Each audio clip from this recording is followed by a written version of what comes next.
Hello and welcome. This is one of the things that I've done for a long time. For show of hands, how many of you have been to one of these before? Wow. How many of you have not been to one of these before?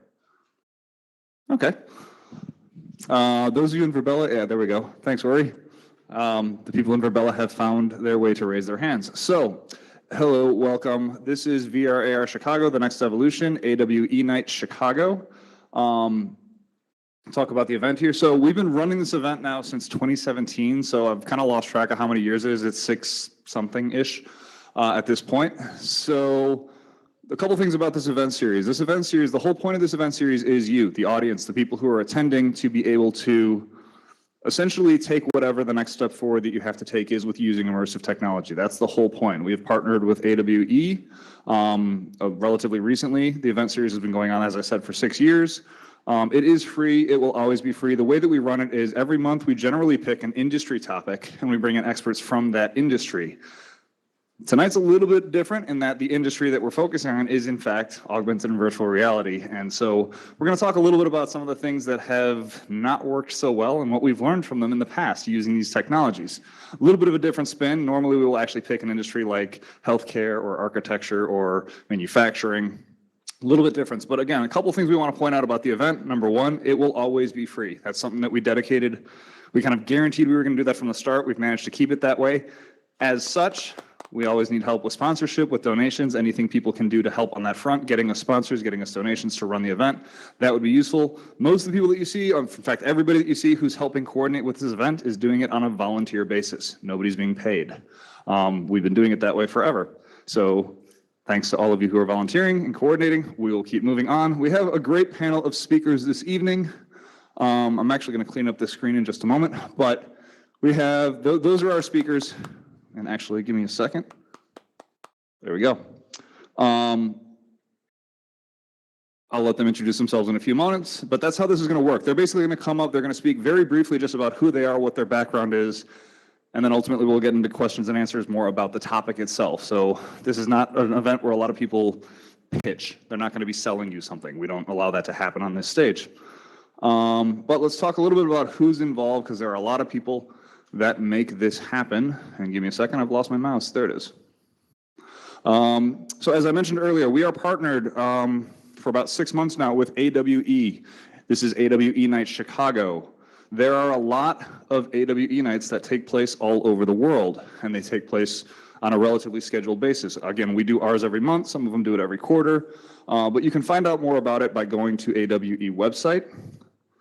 And there's a lot of other information about AWE that I will get to right now. So AWE, as I mentioned, we are live streaming this event as well. That goes to awe.live, awe.live, which is frankly a really great community. It's almost like LinkedIn for the XR community. There's a lot of people on there. I'm not sure what the total number of professionals are, but it's a lot.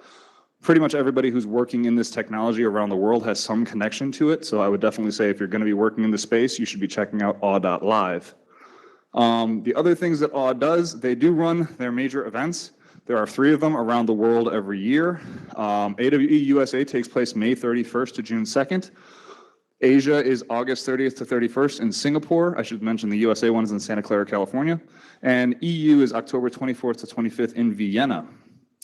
And don't mind me, I have a whole lot of things going at the same time. Last thing, they have a lot of other events taking place on awe.live. Again, we would recommend people check it out. And they also have the AWE Academy, which is where people can attend online live courses, again, about XR stuff, hosted by people in the XR community. So that is AWE, or AWE. The other group I have to point out is VR AR Chicago. So I mentioned that this event started as VR AR Chicago.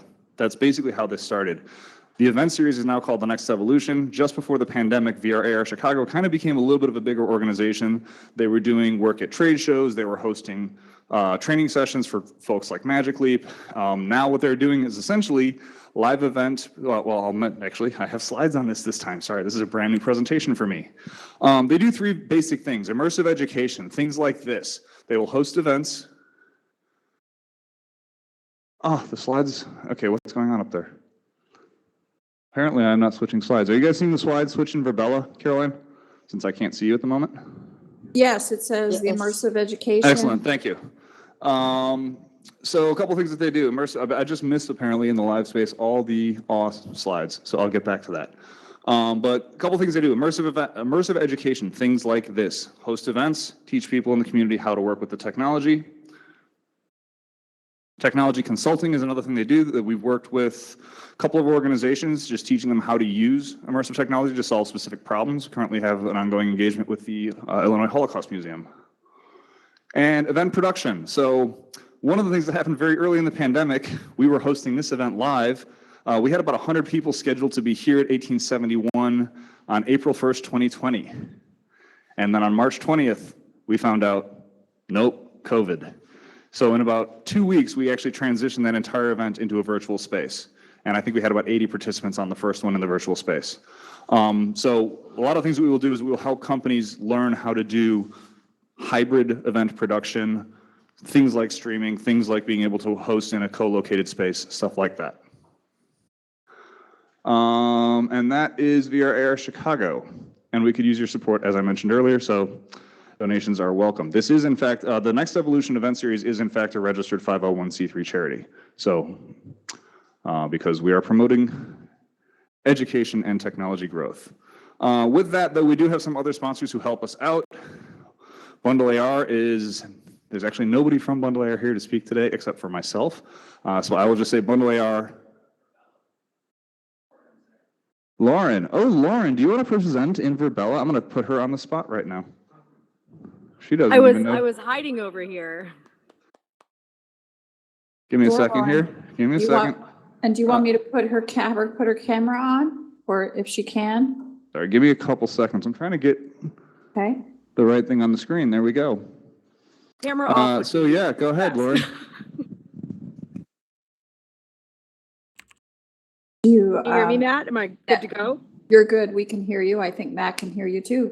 Absolutely perfect. So again, here from Bundler, and we've been working very closely with VR Chicago for years, and this is a wonderful event. It's been great to see how it's grown, and while half of you are in Chicago, the rest of us are in Verbella, and being able to make it so accessible has been huge. But I'm extremely excited about tonight's presentation, because I think it's very important to learn from mistakes from each other, and that way we can all innovate faster and more efficiently moving forward in doing so. And one of the things we do with our platform is we make it so anybody can create their own AR with no code.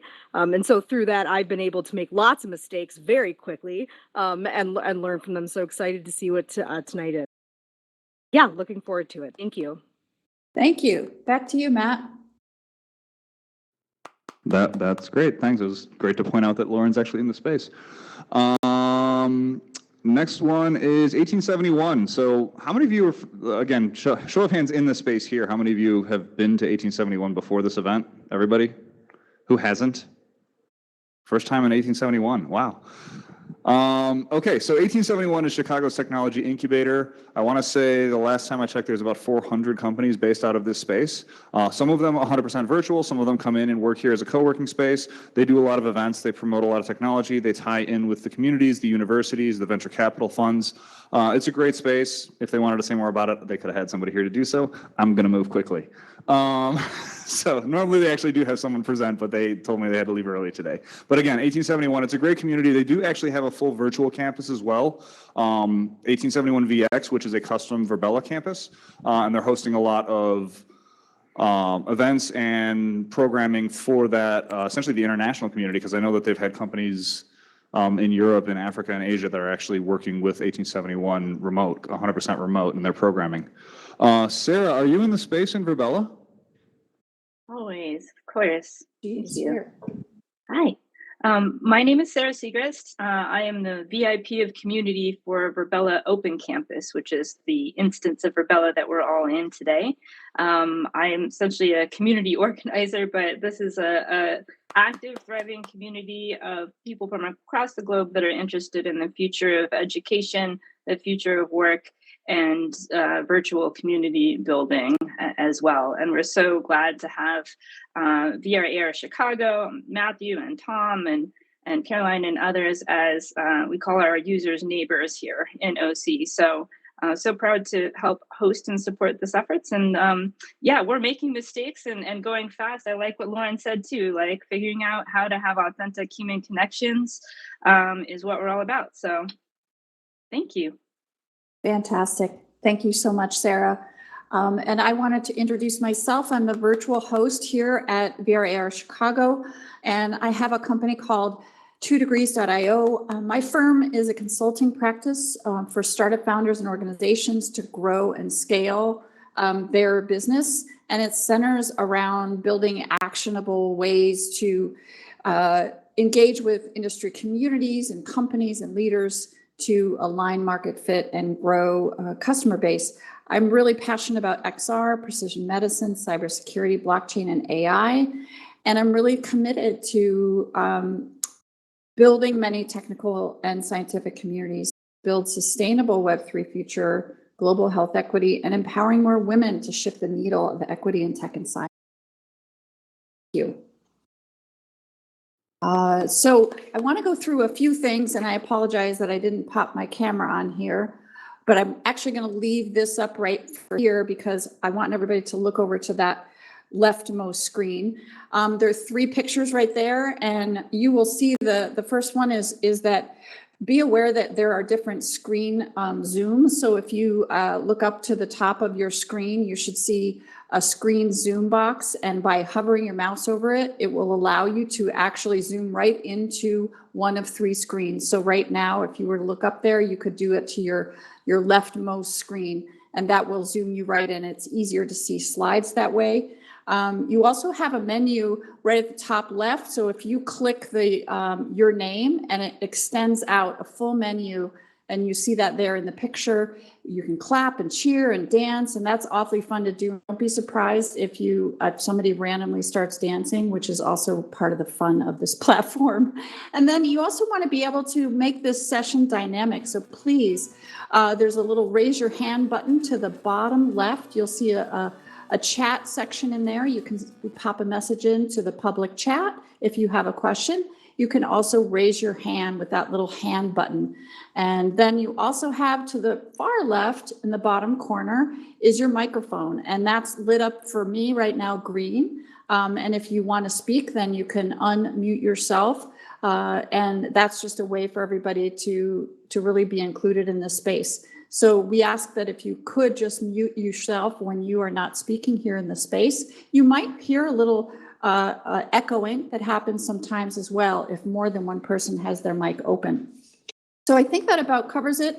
I want to now actually introduce XR Women. I am a part of the planning team. We have fabulous Sophia Mushasha here, who is a co-founder of XR Women. And they are doing incredible things in the space. XR Women is a collection of over 700 women across a whole number of about 50 countries. And we have now, I believe, Sophia, we're now at about maybe 200 or 225 events that we've actually held. Each week on Wednesdays, we meet in iLearn. And we also do field trips across a multitude of different worlds. We have hundreds of industry experts in XR with experience in all aspects of immersive design and development, representing many leaders at Fortune 500 companies. You know, connecting, mentoring, and advocating for diverse talent is what we're about. And I just wanted to share that coming up at the end of May, we will actually be presenting with a special event at AWE, the XR Women Awards.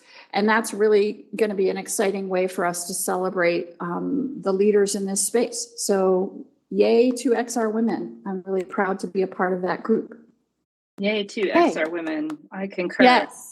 Yes. Okay, back to you, Matt. All right, a couple more people to recognize really quickly. We have a lot of partners. I'm just going to thank our community partners. We have Venity. I'm not sure how many people saw this before. I'll speak about it in a moment, but there is an NFT associated with this event. I would suggest for those of you who are into NFTs, you would probably want to collect it. What's going to happen is that NFT is proof that you were at this event tonight, whether here physically or in virtual space. The only time you can ever get it is tonight. And at the end of the year, we will be doing a giveaway. And it's going to be drawn from the people who have the NFTs. One NFT is going to be the winning ticket and probably end up giving away a VR headset, something like that. But just be aware. So that's Vanity, and I'll speak about that again in a minute. We have other partners, NVZN. Ron, where are you at? Raise your hand. There he is.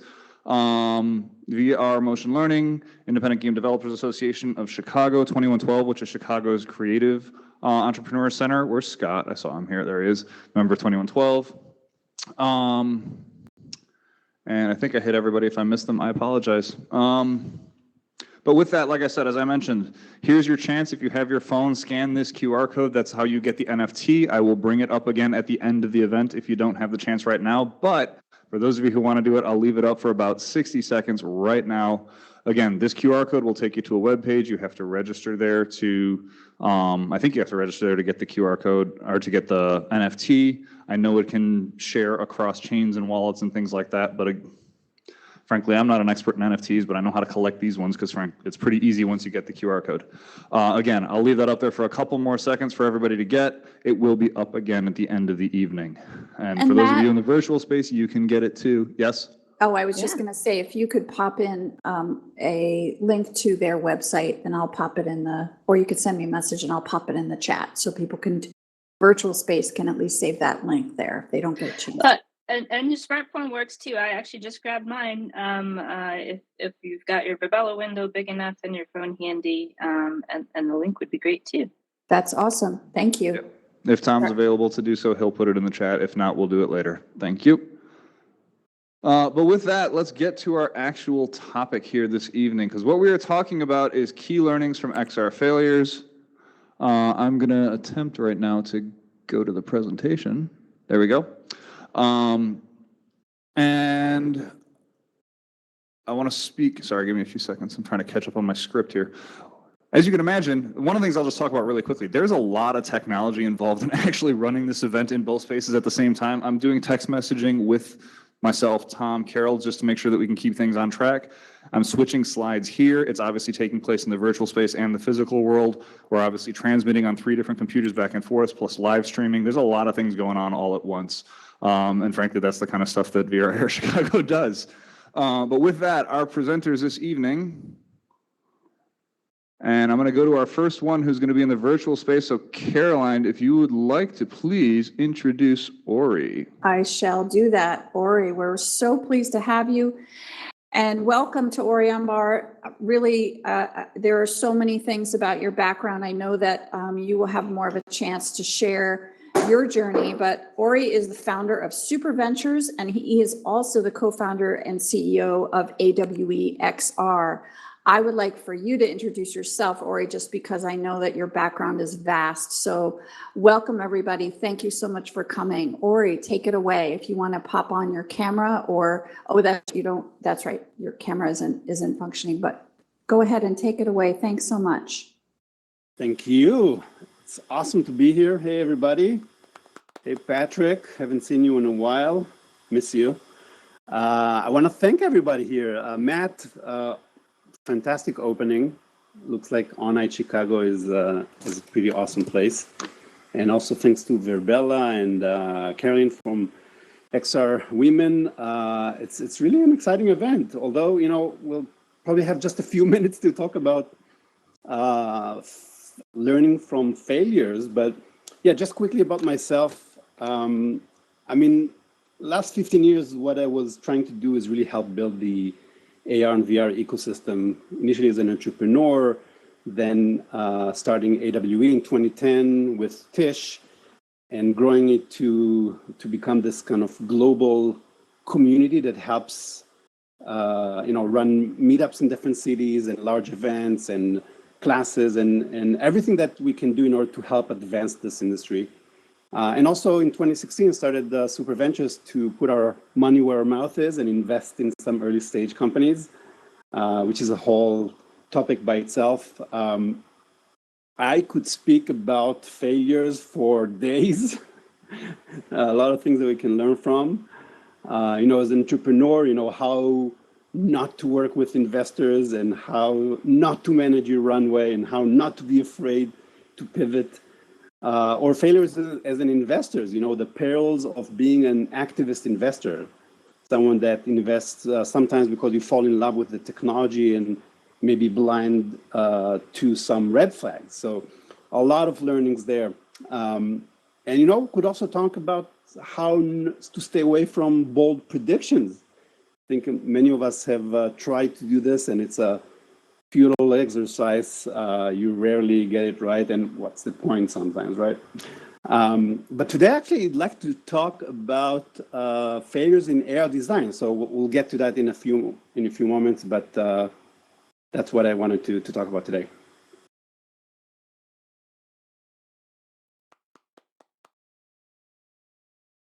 Still have just a little bit of time if you want to start diving into that a little bit. That'd be wonderful. Oh, yeah? Shall we start? Sure. All right. Do we have the slides up? Yeah, we do. Yes, you do. You're all set. All right. So in order to get started, let's travel back in time to 2013. That's 10 years ago. And if you go to the next slide, it's this obscure Twitter account named Lex Ardez, which posted just 3 tweets. Anyone knows who Lex Ardez is or was? No idea. No? No idea, huh? Well, it was identified as an AR crusader, and big surprise, was my alter ego. After about 6 years of designing and building AR experiences, some of them with Patrick, which is here with us, I was frustrated that a lot of the AR experiences out there were not killing it. So I put together these kind of simple rules. Some would say even trivial rules. Yet, again, many of these AR experiences didn't follow those basic rules. And, sometimes they may look awesome on videos. Some cases, people may try it for a few seconds, but a lot of the experience that we saw back then were not used by a lot of people, and definitely not for a long time. And a lot of it is still true today, and that's why I think these lessons may be relevant for us today. And why did people not kind of follow these rules intuitively? I think, this transition from the 2D user experience to a spatial user experience is dramatic. We all know that. We all have seen it. But with AR, you can get it wrong very easily, especially, when you get enamored with the latest shiny object, the latest AR technique or platform, and you take advantage of it. Sometimes you abuse it, and that can create missed opportunities. I would want to argue today that tech advancements sometimes should be evaluated before you use them. And what I want to do next, after we talk a little bit about these rules, is to walk you through some of the innovations that happened in the last 10 years and see how some of them were helping with better AR experiences, and some of them actually were hurting.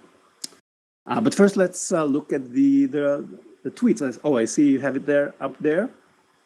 So, Or excuse me for a minute, and we have just about a little less than 2 minutes left. We have about 90 seconds.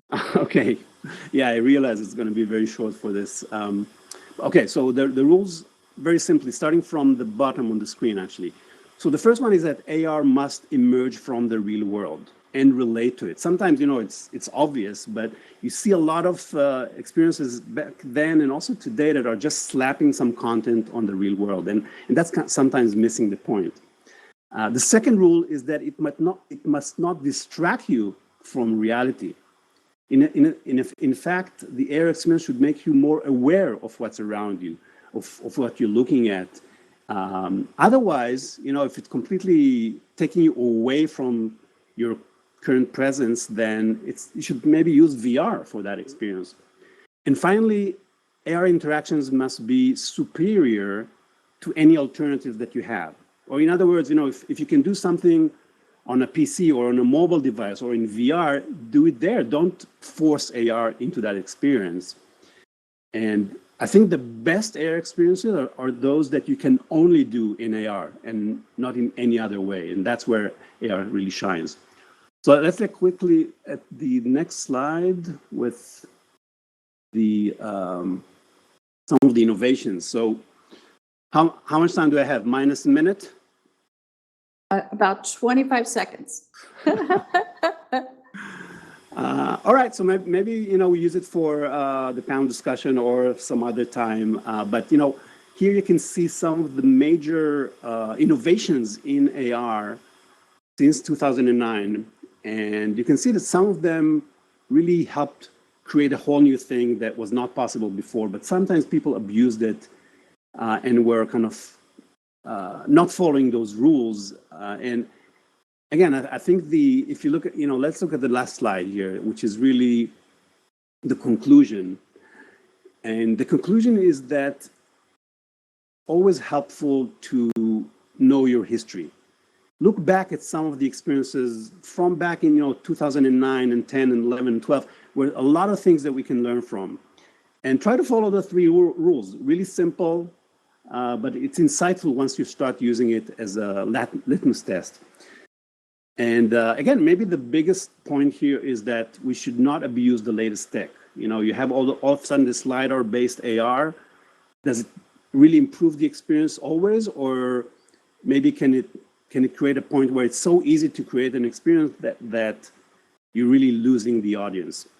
And the last point, which is kind of where I think I failed, and even with Patrick and a few experiences that we built together, that you follow the rules, you create a really amazing AR experience, but it's so amazing that it's too much. It's overwhelming, and in some cases, either the hardware cannot support it, or maybe the users do not want to go through the hassle of holding the phone for minutes on end and kind of trying to go through the whole experience. So, in a super quick nutshell, hopefully that helps a bit. But again, happy to talk more about it later on.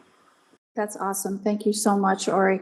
Yeah, I have a couple of questions, and I'd love to see if people have questions. Please feel free to put them in the chat.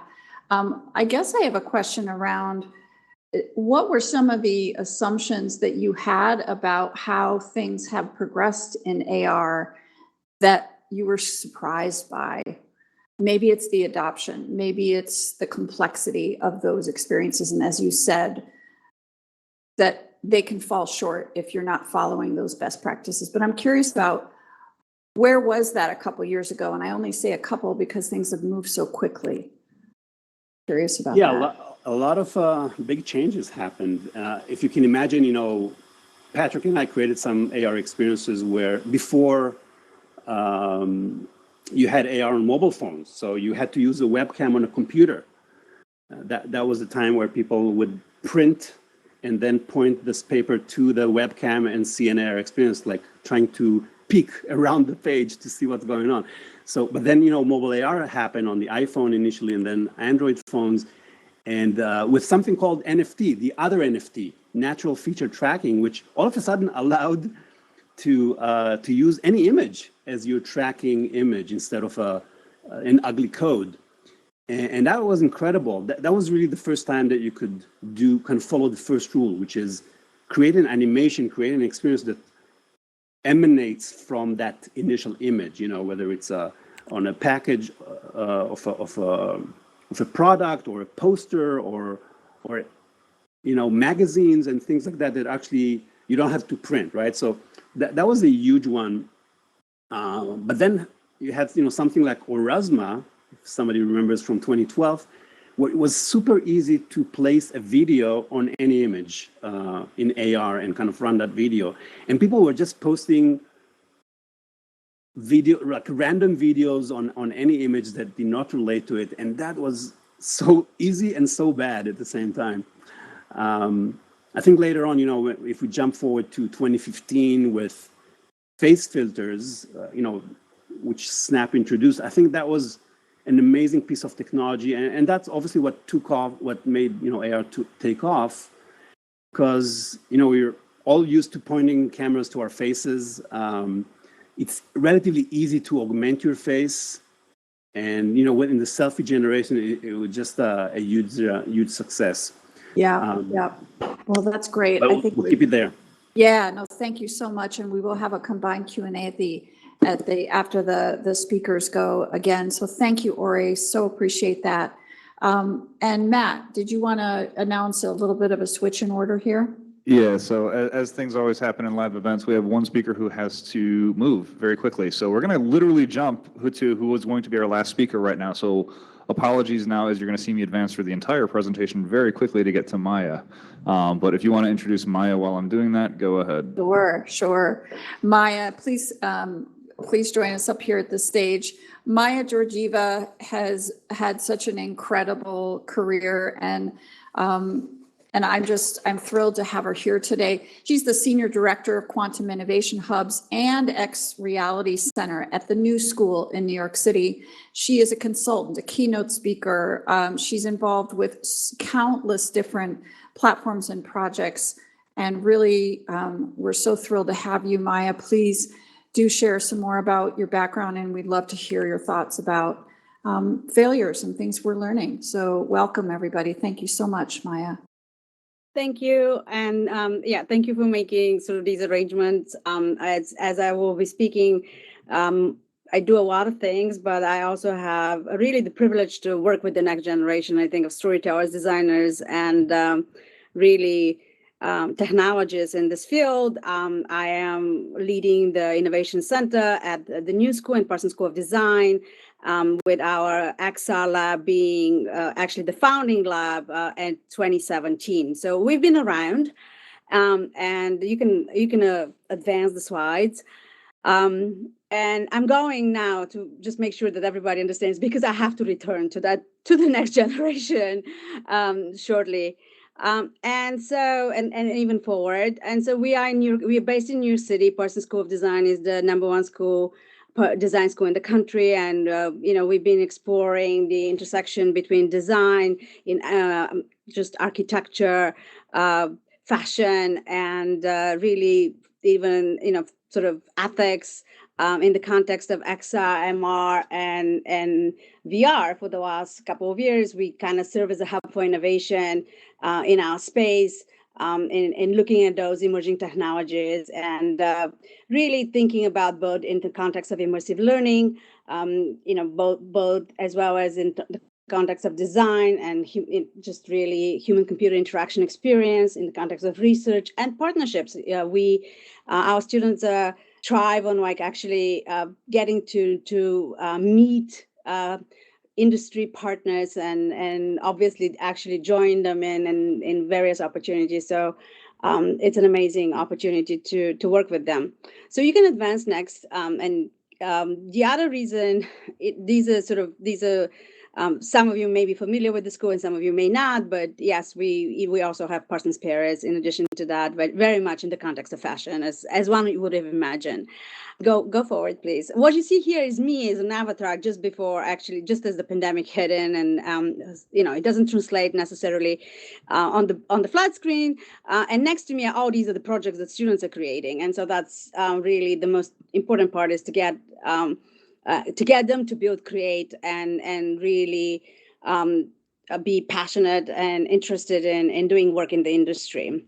And you can go forward. And Maya, we have about 2 more minutes to go. So you can advance. So much. These are our labs and some of the things we do. We put our students in the context of hackathons and design jams and really working on real problems and really testing what they can create in this context. That's the most important part. Advance to the next slide. And some of the content we've created just spans over worlds and social spaces and galleries and just experimenting with just about everything that's out there. That's part of the fun of actually working with students, both undergraduate, graduate students, PhD, who are interested in understanding and knowing more. You can go forward. My playground is working in 2 particular courses, mixed reality, and you can go further one. It should be, and also the immersive storytelling course, which is the largest immersive storytelling course in the country, 100 students. every day. Just this, actually, just today, Wednesdays, when we get together and do things, and then we end up with 20 immersive projects at the end of the day. So my next go forward, and my really what I want to speak as a failure is one, we celebrate failure, but we try to not think of it as always the one thing that is going to stop, especially kind of being young and getting to try things. So despite some of the things that certainly are still not working, and I think for me as somebody who wants to encourage more really creativity and really create, the things that have failed me is not having new creation tools and tools that actually would work for like free and able to work for creatives, not just for technologists. In order for us to create better AR and VR, we actually need to bring the creators. They have to think about design, think about design, not just the way we do mobile and things on flat screens, but things about immersive design. So one of my constant thing is creation tools, so actually that people can create. Funding sources for creation tools. I think as an industry, we failed to find more opportunity to fund really content, immersive content. And I'm still, and I think there's less than even, before maybe like we've done a little bit better with gaming in the last couple of years with the Quest out. Overall, there's been a lack of support of really sort of that next generation. We've said a lot more, we're asking them to do something and it's almost near impossible because the funding opportunity, the tools, there's no distribution system. So yes, actually kind of like, I think that fails me and I keep trying and they're very passionate, but I think as a community, we can actually be, I think, a better, much more like thinking about how to encourage more entry points in the industry. And I know the time is probably up, so I'm going to stop here. That's right, Maya, it is. But I love that last point. And on that note, we don't have that much more time, but I did want to ask that one question as a follow-up. And that is, what do you think needs to change in order to create space for there to be real skin in that game and real investment in this? Besides a lot of hype, which you hear. So I'd love to hear your perspective about that. We have about 30 seconds or a minute.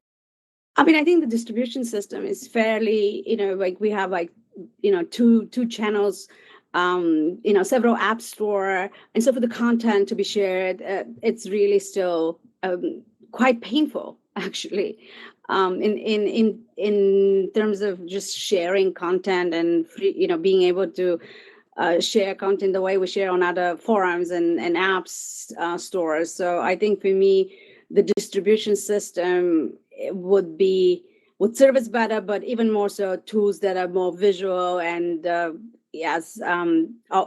and also like bringing in more creatives. I think that every company has lots of developers, and I'm going to argue you need more designers and storytellers to make all this work. Right. No, I totally agree. I couldn't agree more. Well, thank you so much. I'm going to turn this right back over to Matt, and we will have a time for some Q&A at the end here. And thank you so much. Matt? Yes, thank you, Maya. So again, I now have to actually go all the way back to where I was in the presentation while Jason makes his way up here from EX3. So I'll let him come up and grab that while I go through slides very, very, very quickly. So again, just everybody, yes, thank you, Maya. We changed format a little bit from the previous time we did this, and we basically told a lot of our presenters to present very quickly. Essentially, you have a few minutes to present because we actually want to talk to you as opposed to just getting a presentation, because the last couple of years, that was the feedback that we got from our audience, was they wanted to hear a little bit more interactive conversation. But with that, Jason is up here. I will let him introduce himself. We've known each other for a lot of years. And you got the camera shot there. Okay, cool. Go ahead. Cool. Well, before I start, I don't know if you all can capture it in Rebella, but shout out to Matt the team putting this together. This is not easy. This is not easy at all. So just kudos to you all for managing this whole process. Thank you for inviting me here. It's an honor. I am a senior business analyst for EX3 Labs. We are a experience design and digital innovation studio based here in Chicago in 1871. And we got our start really with this whole scene in 2016 when we got our hands on a Microsoft HoloLens. And I don't think there's a greater challenge for a company that hangs its hat on being an experience design firm than designing impactful experiences in AR and VR in that whole world. And so if you go through, I don't know if the presentation's up, if you can just go through a couple slides here. We'll skip over the commercials. Second. Here for everyone. Yeah. Go on. One more. So just looking at some of the things that we've built, we've got the cuts and bruises to show for it. So obviously with VR, AR, and MR, we've developed quite a few experiences.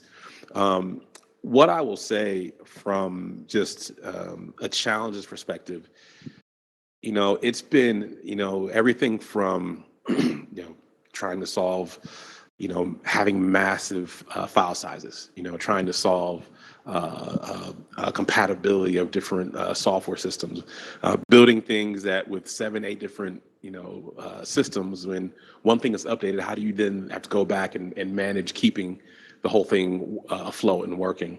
But through all of those different challenges of building and maintaining apps, I think the one thing, and I love what Ori had to share with those design rules, there's one thing we abide by, and it goes back to a quote from the film Jurassic Park, where Jeff Goldblum's character, Dr. Ian Malcolm, said, the scientists were so preoccupied if they could build something, they didn't stop to ask if they should. And I think that holds true for a lot of what we've seen in AR, MR, and VR so far. But it's still early. I mean, what I love about it is that we're still just figuring that out. There's so much. I mean, we've called the Wild Wild West. I'll borrow a phrase from another friend of everyone here, probably Charlie Athanas, who always likens it, says, look, if we speak of XR in the terms of films, we're still a talkie. We're not, we're not even. This is still a silent era. So there's a lot of life left, but I think with where things are going, there's still a lot of possibility. The amount of creativity, the amount of talent, I think that's being thrown at this challenge, this technology is incredible. I think all the challenges and failures that we've seen, as long as people are focused on developing, compelling, differentiated experiences, as Ori said, if it can be done somewhere else better, don't bother, right? We need to be focused on that compelling, differentiated experiences to keep furthering and growing the technology, growing the community. And I think that's probably the biggest learning that we've seen with our work and just having different experiences in and throughout the XR community. All right. Is there anything else on your slides you want me to hit real quick before I start asking any questions? No. I'll advance through them pretty slowly so the people here can see it and so that the people in the virtual space And there can. is one more thing I will say, just again, quick commercial. We also, EX3 Lab sponsors the Chicago HoloLens Meetup Group. We are going to be kicking things off again in second quarter of 2023. So we're really excited about that. So if anyone's interested in getting more information, participating, being a part of it, feel free to email me. I think, right It's up there. So that's the last plug I'll give before we focus on the other content. All right. So my first question for you, just because you kind of alluded to a little bit. Yeah. And this is more, as opposed to just what you've seen with work, but personally, some of your initial assumptions about the technology that you would kind of come into, you've worked with it. What have you seen that's changed your perspective on it? It's a really good question. I think like so many of us, I assumed we'd be much further along. Like, I think it was a natural thing. Like, mobile? What's web-based thing? Oh, this is going to be great. And I feel like, again, we ran into just a glut of experiences that just were thrown out there. And so I feel like there is a process of people kind of taking a step back and reevaluating. But I do think the main thing I thought of when we first looked at this in 2016, because, again, 2016, we're thinking we're ahead of the game. And we figured, by 2020, this is going to be unbelievable. And I'm still seeing things Matt, we built in 2017 that still stand up today to a lot of the experiences you're seeing. And we're like, geez, this is not quite what I envisioned. So I think that's probably the biggest thing that I would say has surprised me. But I'm still hopeful on what's to come. All right, last question, because we got about 30 seconds or about a minute left. Yeah. Before you got into XR, how did you kind of come to this? Like, what were you doing that got you to working with immersive technology? I was being a nerdy numbers guy.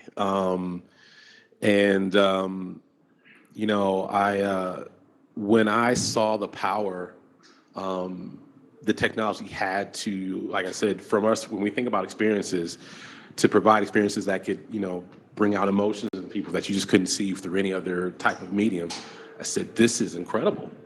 And I tapped, our CEO on the shoulder. I said, can we do more of this? He's like, that's the plan. So, I was your typical, analyst trying to figure out, okay, what are the trends telling us? Where are things going? And I saw this and said, we've got to be in the forefront here. So. Excellent. Well, thank you very much. We'll get back to you again when we get to the Q&A at the end. I saw Adam here for a second. Apparently, Adam ducked out on you, also from EX3. But with that, I will toss it back to Verbella and Caroline, who can introduce Sophia. Yeah. So super excited to have Sophia here. Sorry, my camera is going on real quick here. Hasn't been on. Oh. Hey, hi, Caroline. Hi, everybody. Sorry, I didn't have it on before. Sophia Mashasha. I feel like she needs no introduction, but I will just share that in addition to co-founding XR Women, she's also a Metaverse strategist. She's co-founder of, actually president of a VR ARA DC chapter. She has an amazing podcast that she co-hosts. She is a producer. She's involved in Ready Player Golf. And Sophia, I will let you share a little bit more about yourself, but we're so thrilled to have you here. Welcome, Sophia, if you want to take it away. Thank you. Thanks, everyone. And I know you said I could share my video, but I'm not exactly sure how. Okay. Doesn't look like I have any presentation tools. Okay, no worries. Why don't you just go ahead and start? And Okay. if you just want to start going and really just sharing a little bit about your background and also just about, what do you see as the failures in terms of this space? Yeah, well, thank you for the introduction. And I feel like just being in the space and learning as I go, we all have been through many failures and successes and kind of taking those lessons learned and applying them to the next project, because we're all kind of making it up as we go, which is the fun part. So I've worked with a variety of different clientele within different industry, including defense and aerospace and just government entities in general at large, healthcare, entertainment, a little bit of fashion, and the events space in general. And there's definitely different takeaways and lessons learned and best practices for each one of those industry verticals. But I would say, like, at a high level, some of the things that I see that lead to oversight or project failures are things like Ori actually mentioned, which I believe very deeply in, is kind of don't try and fit a square peg into a round hole. not every technology is made equal. AR and VR are both immersive and spatialized technologies. They should in no means be lumped together. They're very separate technologies used for very specific things. And I always say that you have to think about why you're using AR, why you're using VR, what are the best practices for each. If you're viewing a huge airplane, for example, why would you, there's a potential use case for doing that in augmented reality. But depending on what it is you're doing with the airplane, it might be better to view it in a full 360 immersive, because that's the kind of field of view that you might need. If you want to interact with the environment around you, or have a reason for the environment around you to be there in whatever you are developing, then augmented reality might be a better solution. Now, and then you have to think about what modality of AR or VR. Is it better on a mobile device or a headset, head-mounted display? And virtual reality, you have to think about mobile VR, where you're inserting your phone into a device, versus a more higher powered virtual reality device. And then you get into all the nuances of tethered versus untethered. Basically, that means having a device that's linked, physically connected to a computer with higher graphic power and processing power, or is like something like an Oculus Quest or a Pico good for this use case, because we just need it to be completely mobile and have the computer on board. I don't think one device over another is necessarily better than one over another. It really just depends on a use case, and I think that a lot of that is overlooked, not necessarily in our industry, but kind of on the client side of things. They're just like, we want to be in the metaverse, we want to do VR. Okay, why? What exactly are you trying to do? Another thing that I've seen with all of these metaverse projects that kind of are deploying, especially on like the brand side of things, is again, the why part. What are you going to do in that world? What is the value add from being in there? How does it potentially even link to the real world and the physicality, and how you can kind of bring the value of those two aspects of the brand together. I worked with Richard Ward on Ready Player Golf, which is the first virtual reality charity golf tournament in virtual reality, obviously. And he classified things to do in virtual reality and immersive worlds environments as Richards per minute, and that basically means that you want to have things to do and interact with. A beautiful immersive world and environment was great, or is great, and it was enough at one point years ago, but now it's not the case. You want more than that. What are you going to do in that beautiful environment? How are you going to interact? How is that going to entertain you while you're there and then bring you back for more? That's so you awesome. have to start thinking about That's awesome. Sorry, Sophie, I'm going to interrupt you for a minute and just, I guess I did want to, and we have some more Q&As coming later, Sure. but I'd love to ask you, when you started this thing, and I know you've worked in the government space and you've worked in spaces somewhere there's a lot more investment in those arenas than others.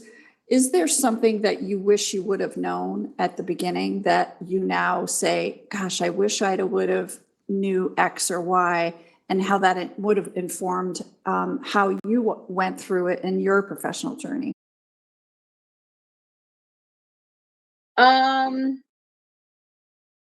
I guess in general, good rule of thumb is kind of meet the users where they're at, right? There's a lot of amazing things that we can do with this technology, and we being in the industry know this. And it's important to keep pushing the limits, but it's a balance of pushing the limits, but also understanding where the users are at and what's feasible in terms of what's going to grab the user's attention and actually make it a value add for them, and not have to make them work at understanding what to do, how to use it, and all of those things.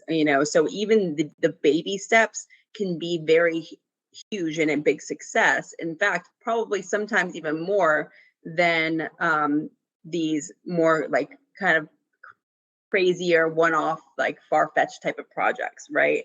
Those are awesome, but we want to, again, keep the users in mind, the common consumer, where they're at, what they're going to understand.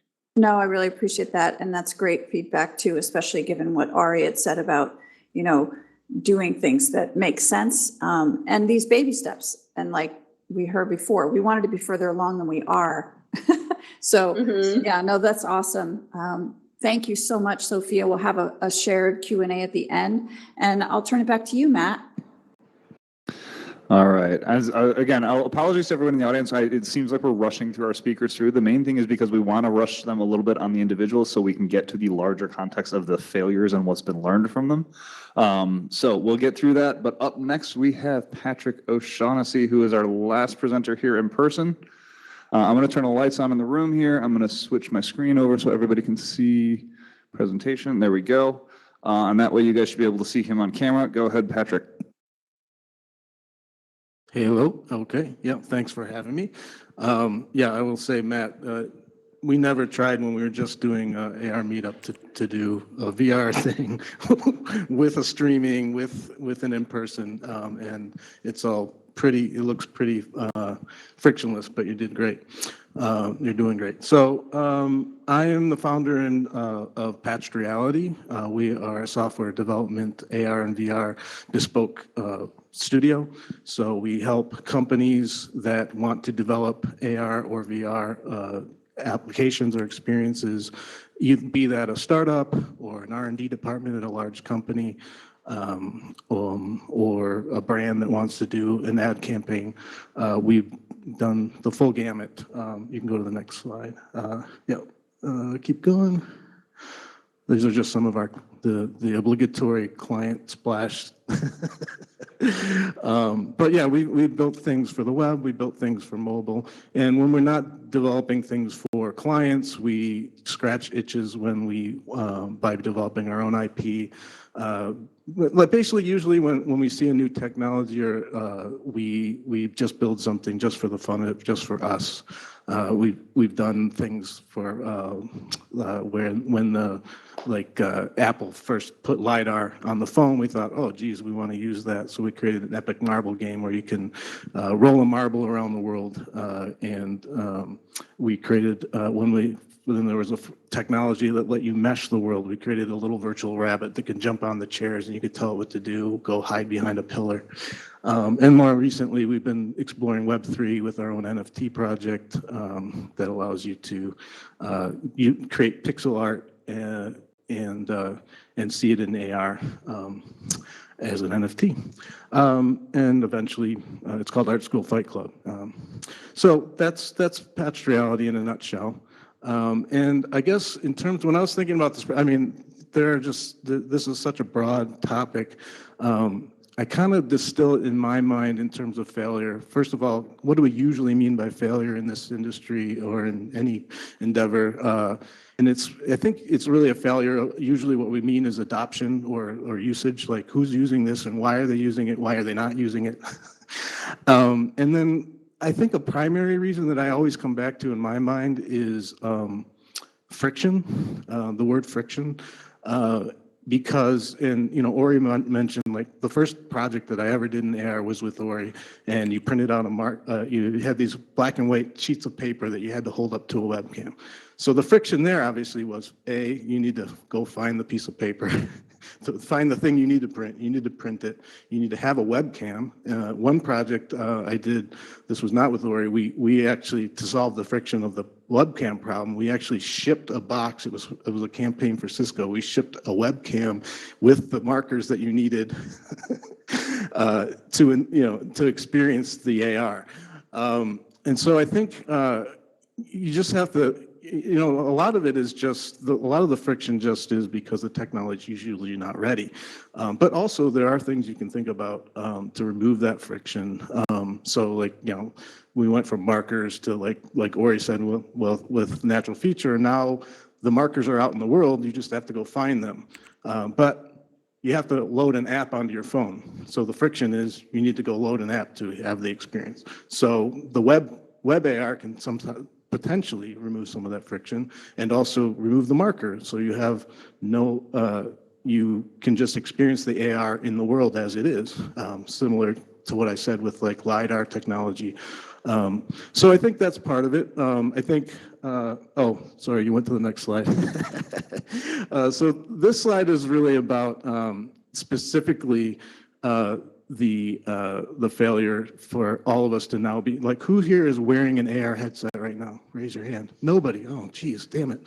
I really thought by now we'd all be wearing AR headsets. So this is me picking up my Google Glass back in, when was it, 2013? And this is the reaction that I got at an AR meetup of taking a picture with Google Glass. And I would say, coming back to the theme of friction, the friction here was one of fashion matters. People care what they look like. I obviously didn't. So I wore this to like a beer festival or, just around town. But the friction there was people are not used to having something that looks weird on their face. They don't look like glasses. Also the friction of privacy concerns. People don't want you wearing a camera and there's this red light on your face. Are you recording me right now? What the hell are you doing? But I think a lot of it with the reason we don't have AR headsets is it's just really hard, I keep thinking Apple's going to release it every year, right? We all think that, and they haven't yet.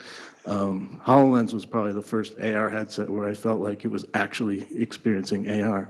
But even that, they're about to shelve it as far as I can tell, HoloLens. Yeah, as I say, you want to keep jumping through your presentation because we're going to run out of time. All right, so the next, I just want to touch on, this is, again, I mostly just chose these slides because they show cringy photos.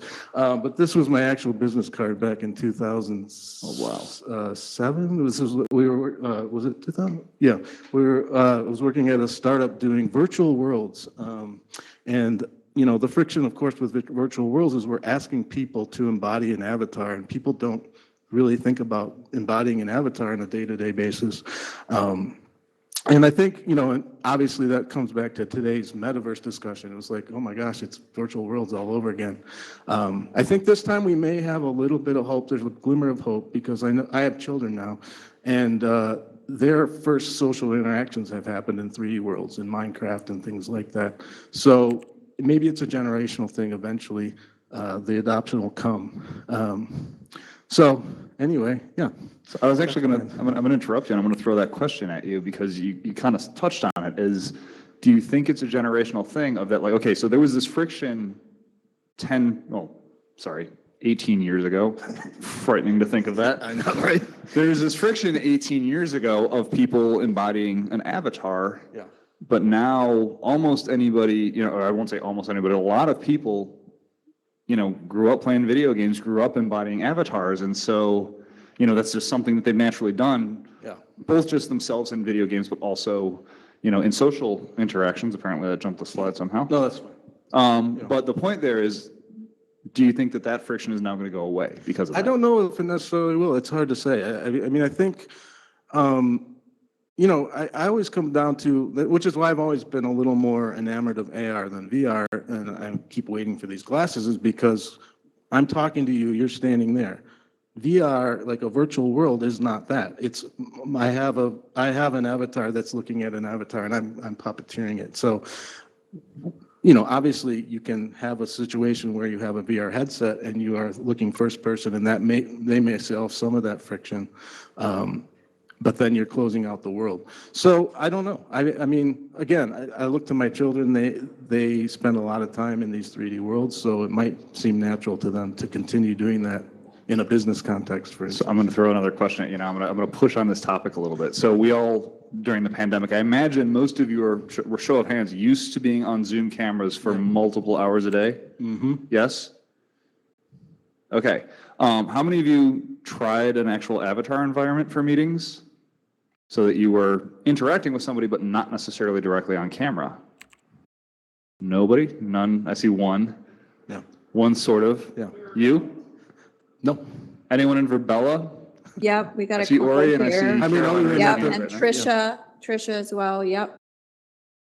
And so I'll say one of the things that, and again, I'm sorry to get to editorializing here. That was a big thing. Like I actually did a lot of meetings in Verbella.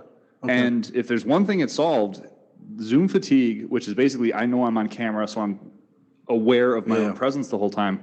Being able to do those meetings, you can relax a little bit.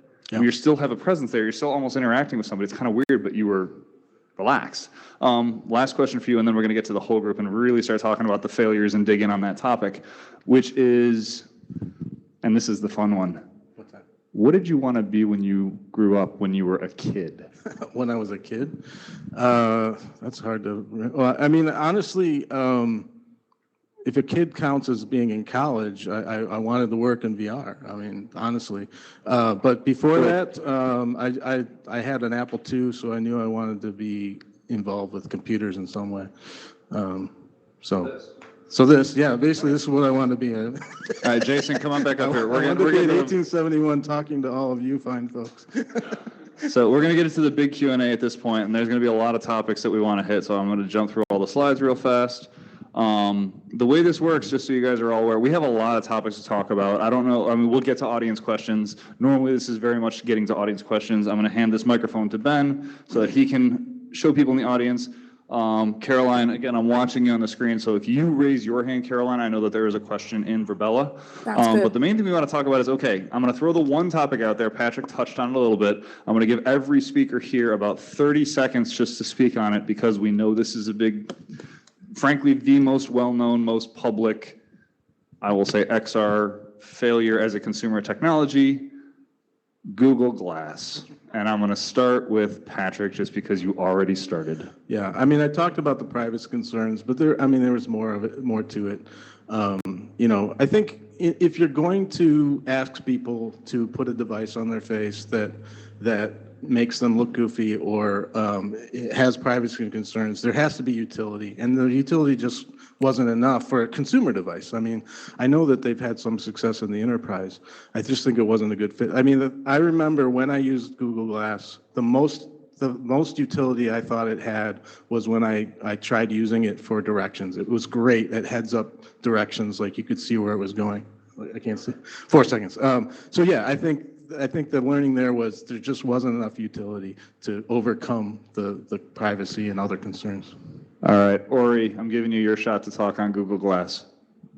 Best thing and worst thing that happened to AR. That's what I said back in 2014. But actually, you know, what I would say now is that there's 100,000 Google Glasses in enterprises that are being used every day by workers that are, you know, just improving their productivity in warehouses, in field service management, all sorts of things. So I think the main takeaway is don't rule out things that may seem to be failure from a public perspective. They may actually be very useful and productive. Sophia, your shot. Hear that question, Sophia? I know there was a little bit of echo around Google Glass. Yeah, there was a little bit. Yeah, there was. Could you repeat that for me, please? Sure, it was on the perspective about Google Glass. So my perspective is that it was too early for its time. There needs to be a well-developed ecosystem of, you know, hardware, software developers and creators, and then end users, and then, you know, businesses that are willing to pay for it. All of these things need to kind of like amount together to create this perfect storm where it's actually going to be a usable product for the mass consumer. So so that's my personal belief of why it didn't work. I can We're totally at- appreciate I'm going to that. pause you on that one. We're at the 30 seconds for that Yeah. one because again, we Yeah. knew this topic was going to come up. I wanted to give everyone a chance to talk on it. Jason, go ahead. Your shot. What problem or challenge was it solving when it first came out? Right. That was the real question. What for what? And so you just mentioned like what was the ecosystem around it? And I think once it's decided, as Ori mentioned, to become, hey, we're a productivity, driven product. How can we make people more productive?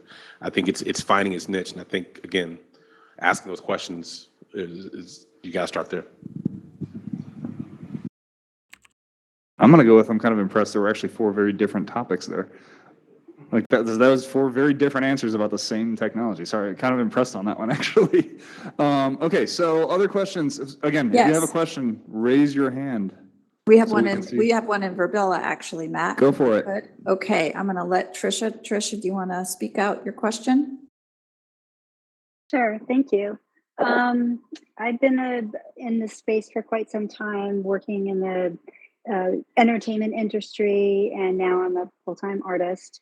And I wanted to see what your input as with consumerism and the penetration of the market. What do you think headset or what lenses are going to work the best for consumers now? Because the price point is, it has to be a certain affordability for people to buy into it. You need at least 10 million people to purchase the device before it can actually be mainstream. So what's your prediction? Why don't we throw that maybe to Patrick? You want to start there? Well, my prediction is what it's always been. It's just sometime in the next 5 years, but I'm sure I'm wrong. Yeah, I think it's, I really thought it'd be here by now, to be honest. But it just turns out it's just really, really hard to do. There's just so many things. You got to shrink it down to the size of a regular pair of glasses. It has to be bright. It has to not, it just, it has to be performed. It's just, there's just so much to it that nobody's cracked that nut, unfortunately. So I hate to even throw out any prediction at this point. It's like Sisyphus, we got to keep failing. We got to keep pushing that rock up the hill, and eventually somebody will come out with one that we all like. So. All right, I'm going to actually affect this one a little bit. I'm going to throw it to Ori next. Same question, but a little bit different spin on it. So, we're going to talk about I'm going to throw out a couple of names of technology related to glasses, particularly AR glasses, because that's what she asked about. So we've got DAQRI, we've got MetaVision. I'm not going to talk about like Meta Facebook. I'm talking the original Meta, what was the tethered desktop replacement. We can talk about Magic Leap when it first launched. Vuzix, ODG. There's a lot of different AR glasses. What do you think is essentially, what was the problem? Like, essentially go through the evolution of the glasses as you've seen it and talk about kind of each one, why you think they might have worked, what worked about them, what didn't. Wow, my favorite question. All in 30 seconds? Yeah, I was going to say, let's give them a time frame. Let's try to shoot for 30, maybe 45 seconds. I'll give you a minute to a minute and a half on this one. Sounds good. Wow, some old names, DAQRI and ODG, really fantastic companies. But in each case, it was a different problem. Largely, it's kind of what Patrick said. The technology has to come together in a small form factor, right cost, the right battery time, and good, display quality. I'm going to say this. I'm going to say that I think, right now we're seeing a bunch of waveguide-based technologies and near-eye displays, OLED displays, and they're getting better and better, smaller and smaller. They have some inherent limitations that there's just no way to overcome them. And my take is that direct retina projection is the technology that can help us overcome this. Now, it was invented in the 90s, and there were multiple attempts to bring it to market. We're too early. Most recent example is iWave Vision, which raised, over like $60 million and eventually had to close because it couldn't make it work. But I have hope for this technology. I think it can help overcome the size issue, can shrink it to very, very small form factor. It can overcome a lot of the vision issues. It can correct your prescription. It can take care of focus near and far, low energy, so long battery time, and I think probably a few more years before we'll see that in a product. But for me, this is something that I believe in and could actually happen and make it work. Awesome. Sophia, you want to chime in on this one, or you want to wait for the next question? Because I got a good one for you. I'll wait if you'd like me to. All right, so I'm going to throw this one at you. It's related to the headset conversation, but one of the big things that has come about a little bit more recently, or it seems to be a little bit more of an adoption on this, is obviously, as Patrick and Ori both alluded to, there are a lot of physics problems with, I'll call it mixed reality, essentially clear lens augmented reality. What do you think about the production of pass-through video augmented reality, things like we saw in the Quest Pro and the Vive Elite that are now coming about? Do you think that that's going to shift the conversation? And if so, why or why not? Yes. I'm sorry. Start at the beginning of that question, just really quick. Sorry about that. I missed the beginning of it. So pass-through augmented reality, do you Yes. think that's going to shift the conversation about using augmented reality at scale? Good question. I mean, if the devices get smaller and thinner and more wearable, like everyday wearable, then yeah. They're still a little clunky. I think, again, it's very use case specific. Even for the headsets that have pass through right now. They're definitely more clunky than the others, than the other AR headsets. But I think it's going to make people pay attention both more, and I think that new use cases will emerge than just solely augmented reality versus virtual reality. I think there's going to be a blended type of use case that we'll start to see. Can I jump in? Oh yeah, go for it. Go for it. So, I said not that I'm not going to make predictions, but I'm going to predict that this year is going to be the year of pass-through AR. You mentioned some devices that do a really good job at that. And there's probably another one coming up in June, the Apple VR headset, which I think they're going to focus mostly on the pass-through capabilities of it. And I just want to mention, if anyone has tried the short game, I Expect You to Die Home Edition, or Home Sweet Home, I think.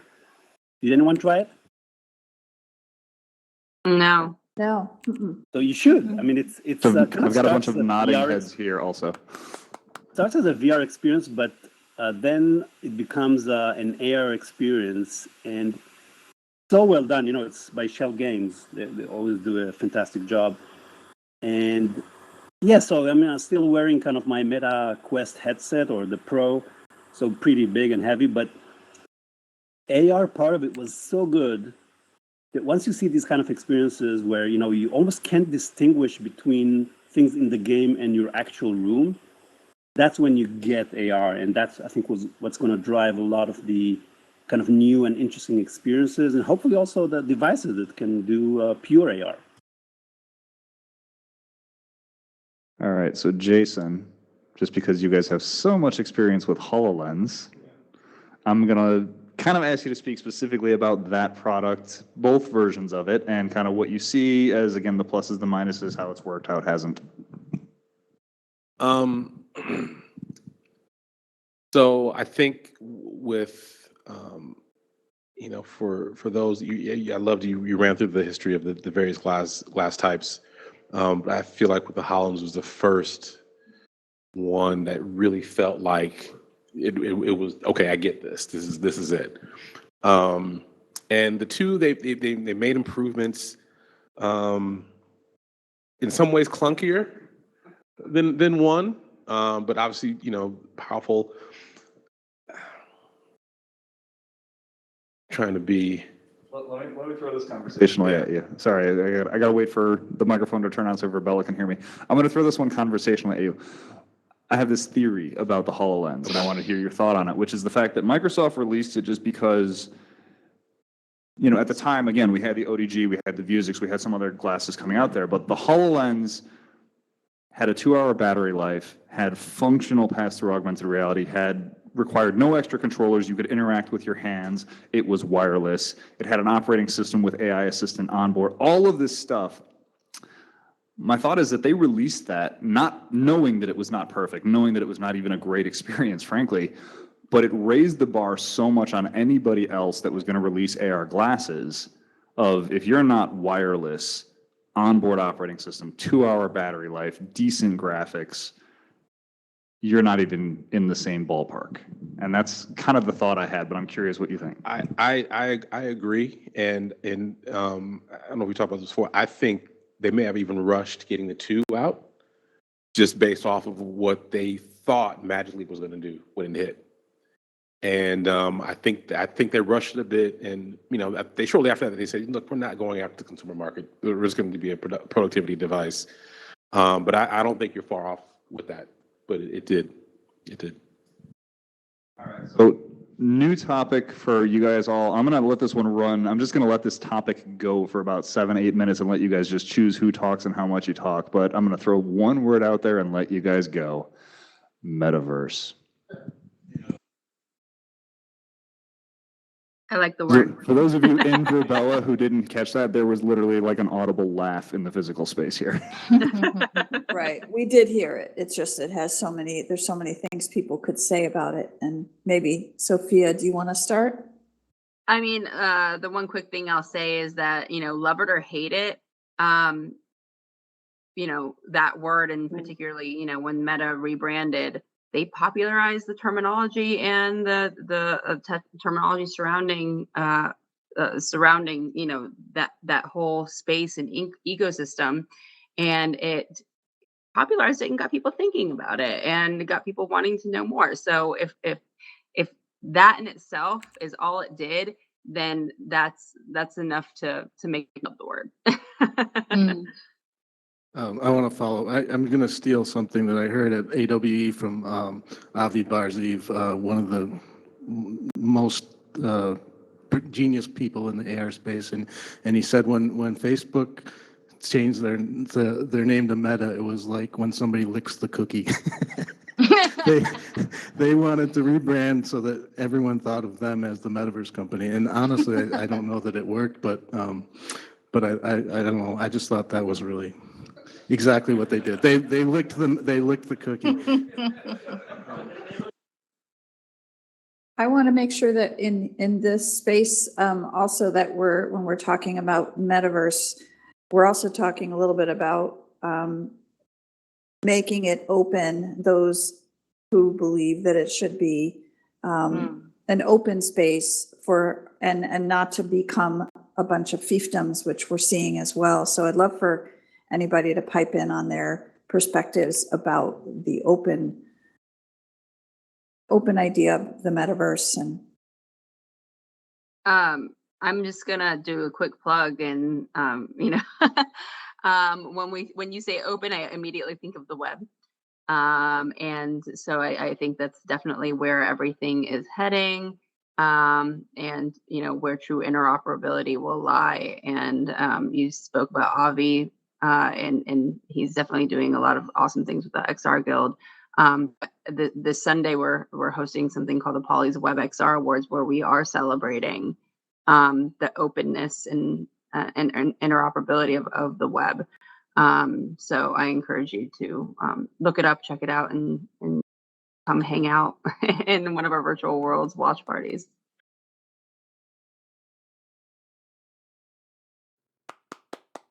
I'm waiting for Ori to come. I mean, you gave a whole opening keynote about this at AWE. Come on, where's your M word?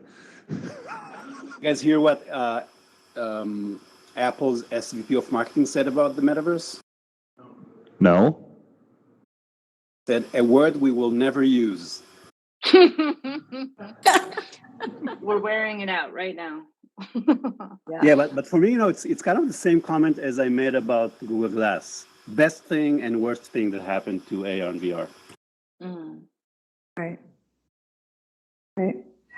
Well, hey. And, I mean, yeah, and the reason is that, like Sophia said, I mean, it created a huge conversation around it, but it also made it feel kind of futuristic and far off. And we all know here that a lot of AR and VR can already be done in a great way today.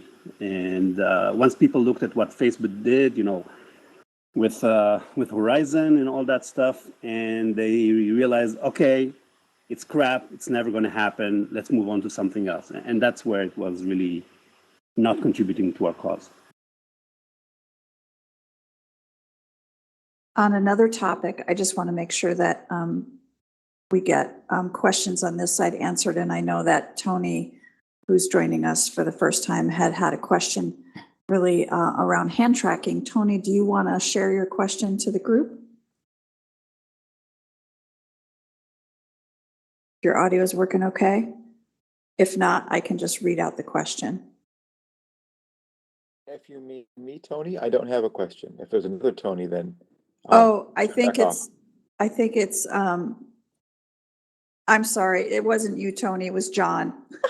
I apologize because his hand is there and my head was blocking it, so apologize. John, do you have a question?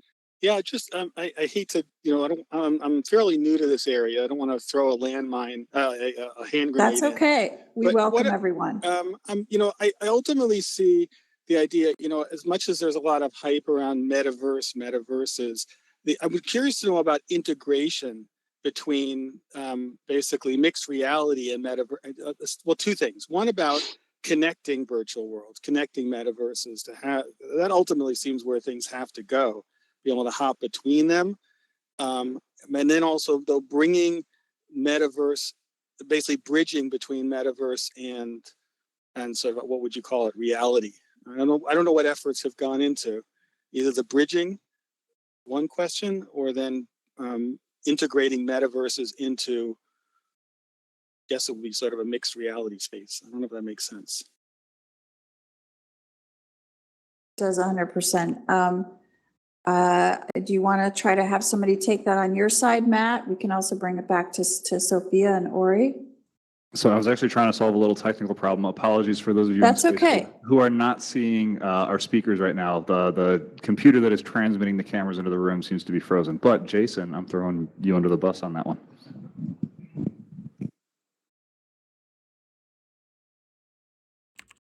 And restate that one more time for me, the question of the Sure. combination of mixed reality with metaverse. Is that Yeah, he was thinking about the ability to have them connected, like portals, right? Like going to the ability and where can we make that happen and where is that happening?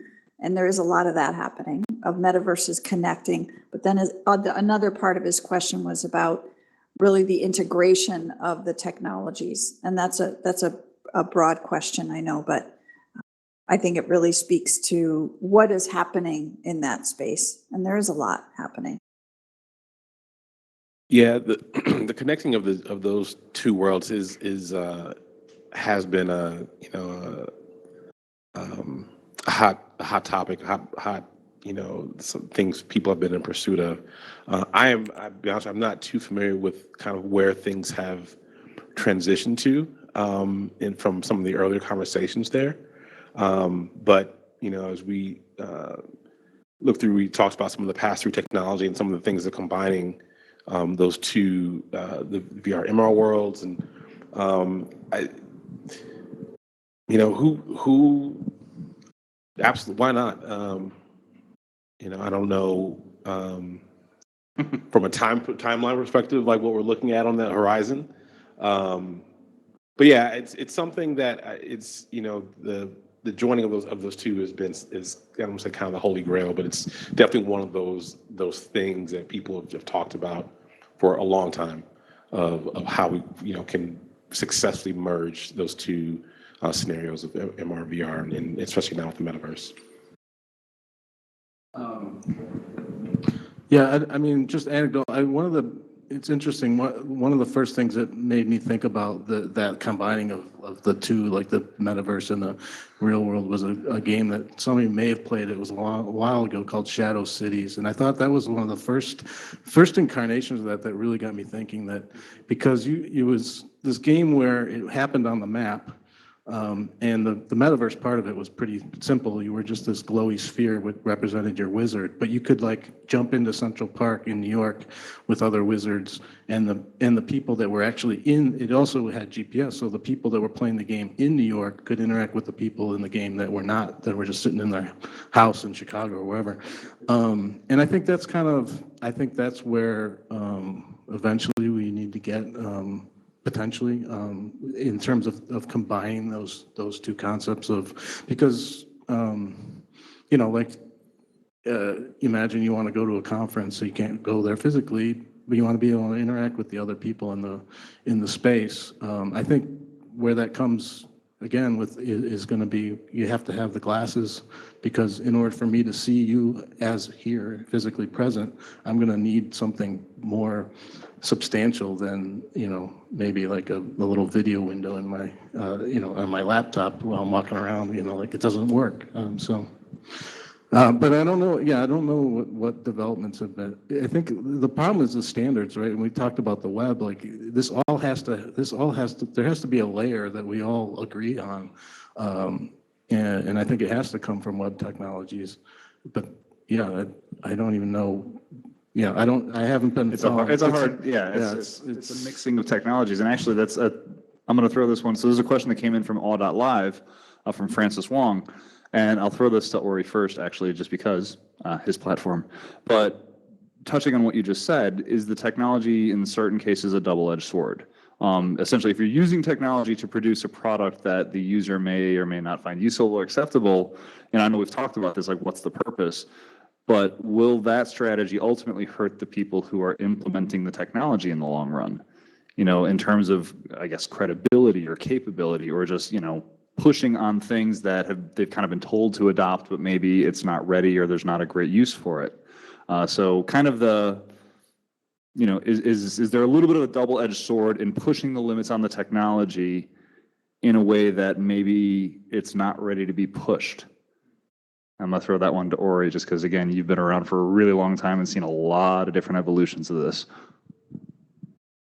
I'm going to make maybe a controversial statement here, but I don't think it's tech. I think the tech is good enough, been good enough for years. And it's a matter of really finding the right experience, the right application that can be built using whatever is the state of the art of whether it's AR or VR or anything else. And I think between Patrick and myself, there's so many examples of that. Even in the webcam AR era, some experiences that were so cool and just worked, and even kids enjoyed it.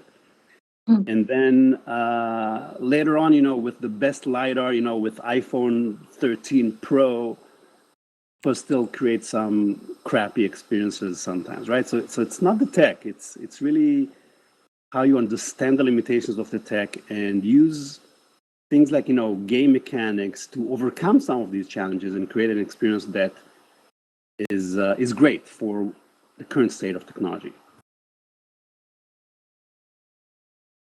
I'm going to give anyone else just a quick chance to jump in on that one. Yeah, I mean, I think just the nature of AR and VR, we're trying to push the boundaries, and a lot of times it is kind of this hammer searching for the nail kind of thing where, I did tons of brand experiences where it was just show some fun 3D thing that's related to our brand in this, through the camera. And yeah, it is a danger. And I guess, Jason, you said it best. You have to think about what is it we're trying to accomplish. But I don't know. On the other hand, if we're not doing that, we're not necessarily pushing the technology forward. So I think some waste is okay in that regard. It produces more failures that we can all learn from, right?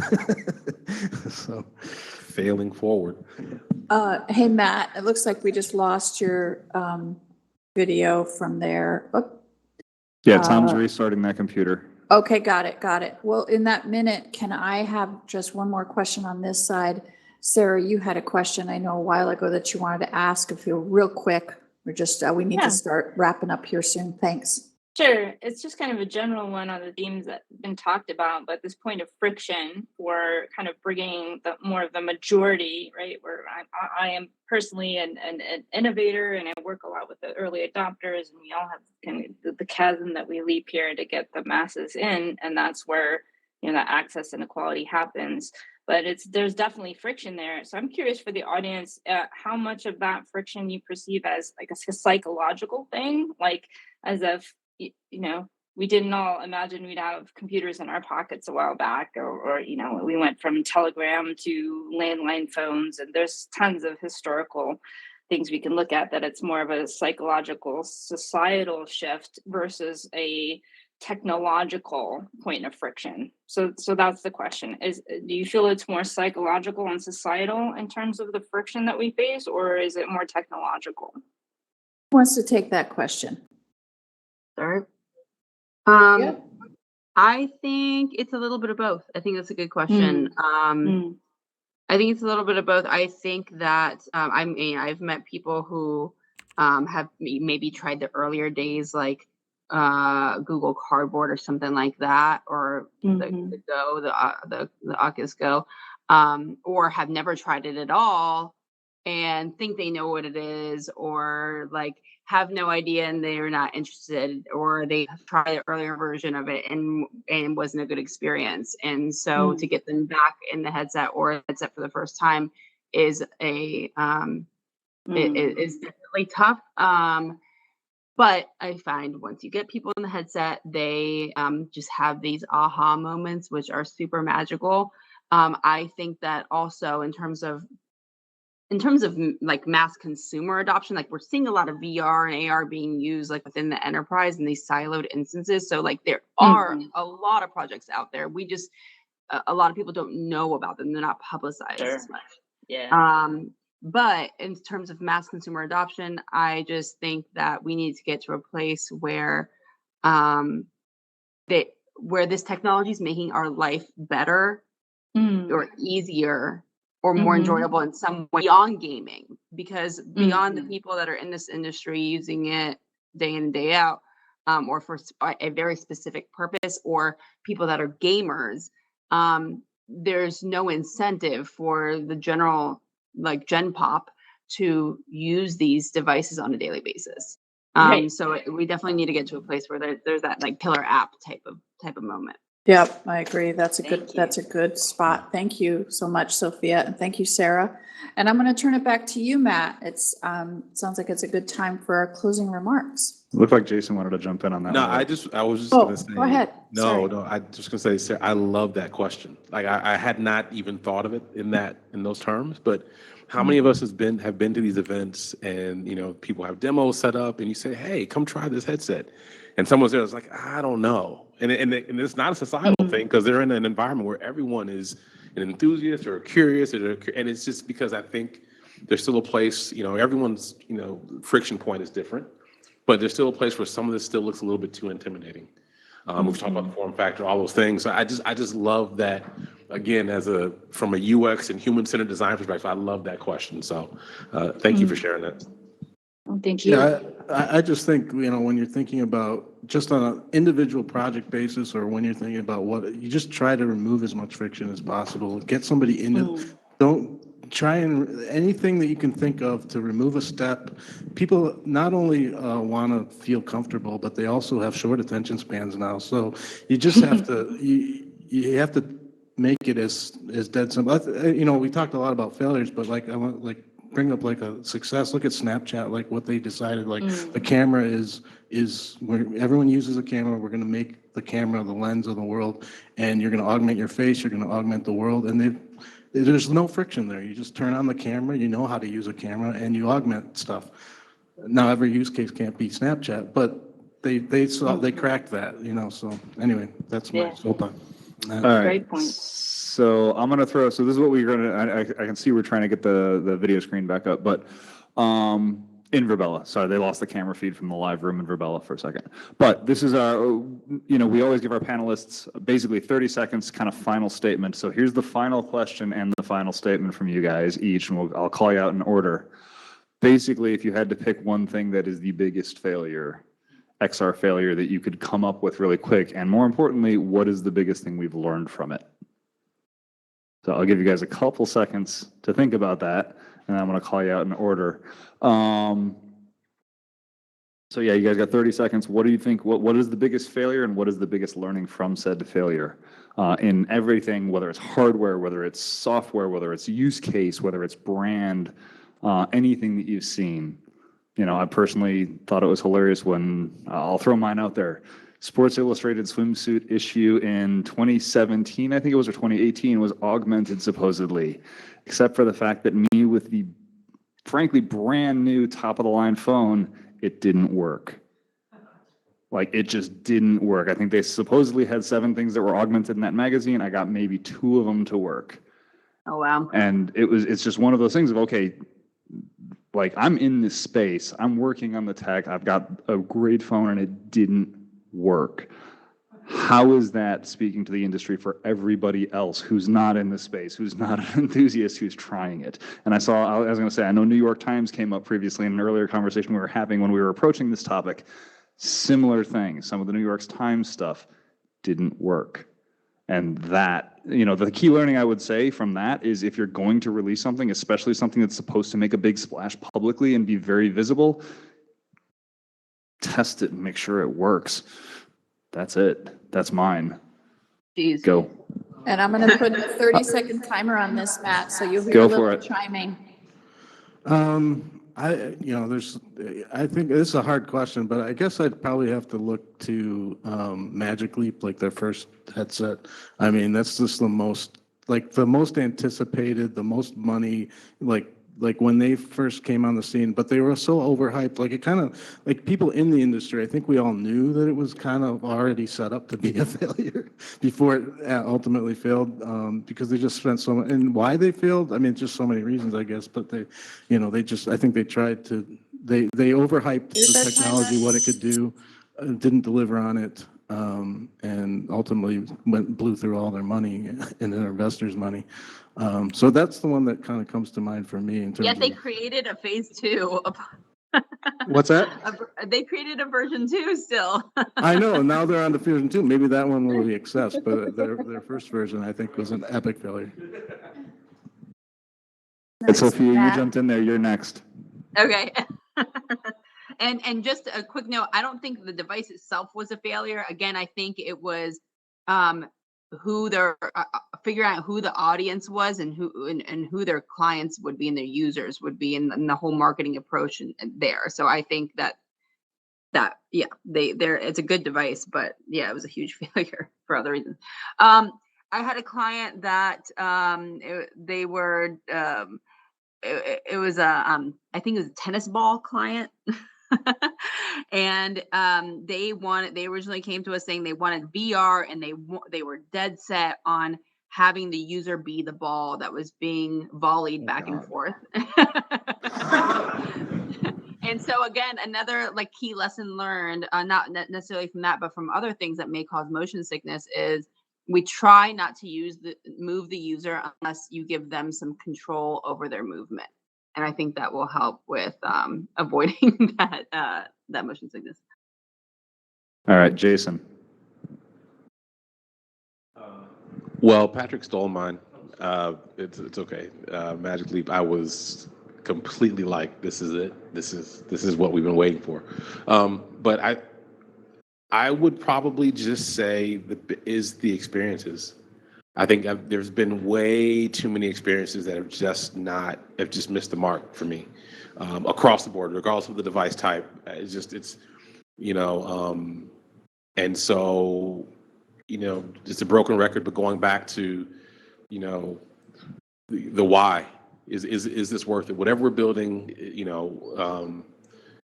should we?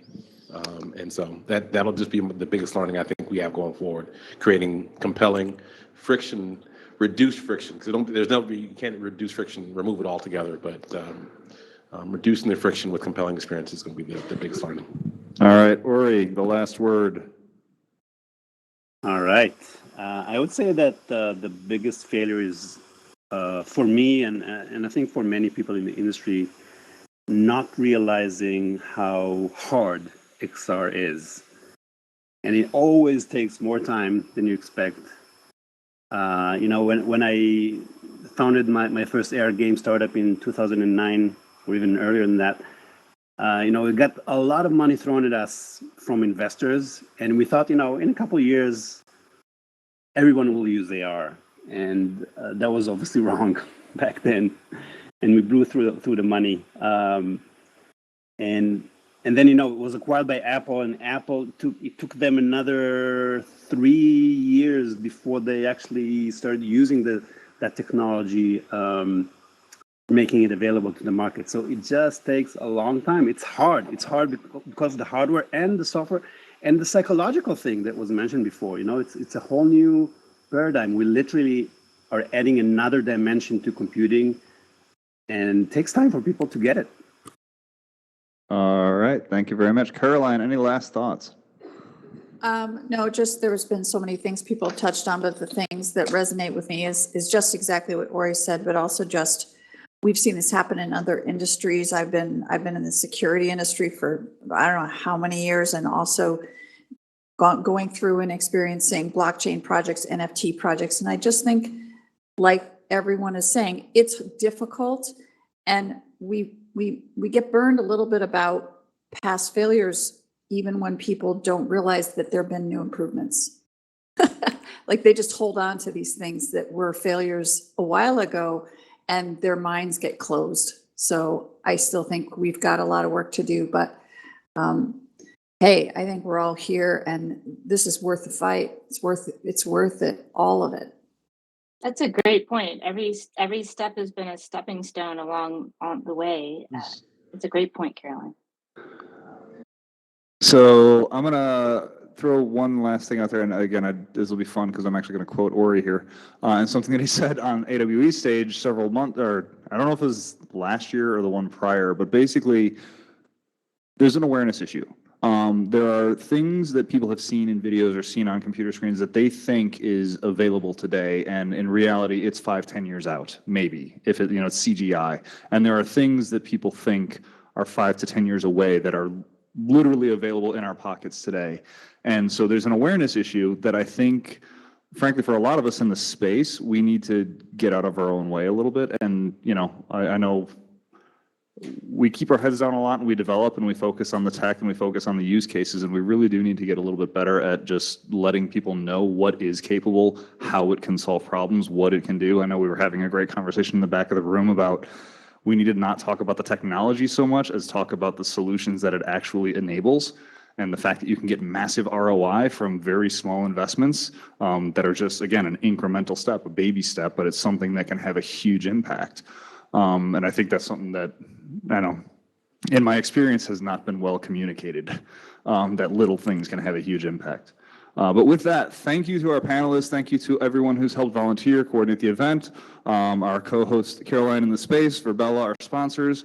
A couple things on the housekeeping front before we finish up, because I always forget to do all this. Number one, I will put the NFT back up again at the end, so anybody who didn't get it can get it. I'm trying to see right now on my slides if I have something. Oh, the housekeeping stuff. Here we go. So next month, we will be talking about healthcare, where we've done healthcare as a topic several times. The approach that we're going to take next time around is patient-driven health using XR technology. So we've done everything from training, healthcare training, medical training, surgical use cases, all of that sort of stuff, medical devices. This time around, we're going to be talking about patient-driven healthcare using XR technology. For those of you in the physical space, please check out our info table. For those of you who are not here in the physical space, please visit vrarchicago.com. Check out awe.live. Lots of resources for you there. Again, I will put the NFT back up. Oh, sorry. Let me throw that slide up one more second. These are all of our social medias for AWE and VRAR Chicago. Please follow us, like us, share this event. As I mentioned, prior to the pandemic, we were having live audiences of around 100. And I think post-pandemic, it's still a lot of give and take to get people to actually come to a physical space, and we're going to work on growing that. I know a lot of that's on me personally. I have not been promoting like I used to pre-pandemic just because I don't have the time. But with that, here is our NFT. It is going to be up again for the remainder of the event. So anyone else who wants to scan it and collect the NFT, again, you can only get it tonight. I think it completely becomes unavailable as of Friday. So those who are watching the live stream for at least the next couple of days can still get it. But once again, thanks everybody for presenting. We hope to see you at the next couple of events. Please like, share, let people know about this. If you think it's valuable, it'd be great.